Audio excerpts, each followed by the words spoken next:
Sams is the senior national spokesperson and the senior advisor for rapid response for the Harris-Walz campaign. He formerly served as the White House spokesperson for oversight and investigations. And fun fact, Ian, you just joined the campaign Monday. 5 days ago? No, Monday. 2 days ago? Yes. You picked a very relaxing time to jump on board. Super chill.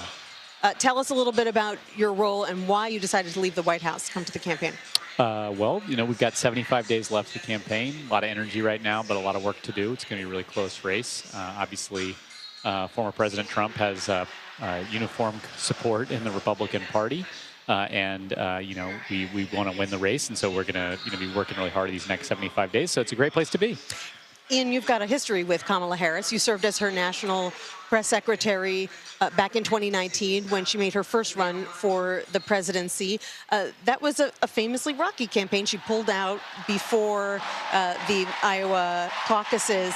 What do you think that the campaign learned? What do you think she learned from that experience that she can apply to this race? Yeah, I think the main thing that people should think about is we now have had 3.5 years of her as vice president. And her and President Biden's record of accomplishments extraordinary. The Inflation Reduction Act, largest investment in climate change and clean energy in history. Significant bipartisan legislation on infrastructure and chips and veterans care and gun violence. They've been able to govern to make progress for the country. And now she wants to go even further. She's running to expand economic opportunity for even more people. Paid leave for all people if you get sick or something happens to you so you can get your income while you work, even while you're taking care of your family.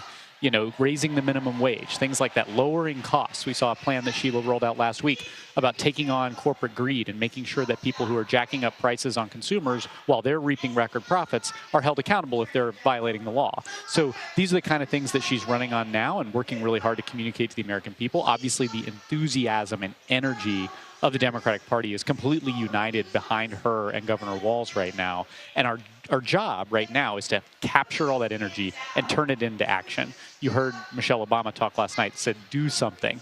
So what we're trying to do right now is take all this energy, enthusiasm, what we saw last night in Milwaukee with 18,000 people at the Fiserv Arena there, capture all that energy, turn it into volunteer signups, door knocking, people who are communicating with their friends through apps and texting to make sure that they know what's at stake in this election and turn out the vote in November. Because there's a lot of energy right now, and that's fun, and that's great and exciting, but we're harnessing that to try to actually go out there and do the hard work to win the campaign. Ian, you are one of a handful of people who has worked not only for this female nominee, but for the previous Democratic female nominee, Hillary Clinton. And I remember back in 2016 when we were out on the campaign trail, it was a daily concern. Is she appearing to be too tough today? Well, maybe we need to make her look softer tomorrow. And I'm wondering if you have a perception that the expectations for women politicians, women candidates have changed over time since 2016, because there doesn't seem to be the same kind of fraught atmosphere around how a woman has to present herself that we saw back in 2016. Yeah, I think the country's ready to elect a woman president, because I think when they think about what they want in a leader, what they want in a president, they want to see who's going to stand up and fight for me. And that's Kamala Harris. You see this from the speeches last night from the Obamas, who laid it out so clearly. You saw it Monday from the president, who laid it out so clearly. You're going to hear it from Governor Walz tonight. This is someone who's extremely prepared to be president. 3.5 years as vice president with extremely consequential achievements that we just talked about. A former senator, a former statewide attorney general for the largest population state in America. The DOJ in California is huge. It's so much bigger than any other DOJ in the country, and it's one of the largest entities of any state office in the country. And she was the DA at the local level, so she understands her community, fighting for her community, getting results for her community. So this is someone who's dedicated their career to public service, and I think that when voters, see that, they know she's supremely qualified, but they want to hear what she's going to do for them. And so that's why we're out there talking about the agenda to lay out a new way forward for the American people, where opportunity is available for everybody to climb up the economic ladder into the middle class, where people can feel safe, whether that's through strong border security and bipartisan approaches there, or through taking gun violence away from our schools and our streets. Those are things that she's going to be talking about.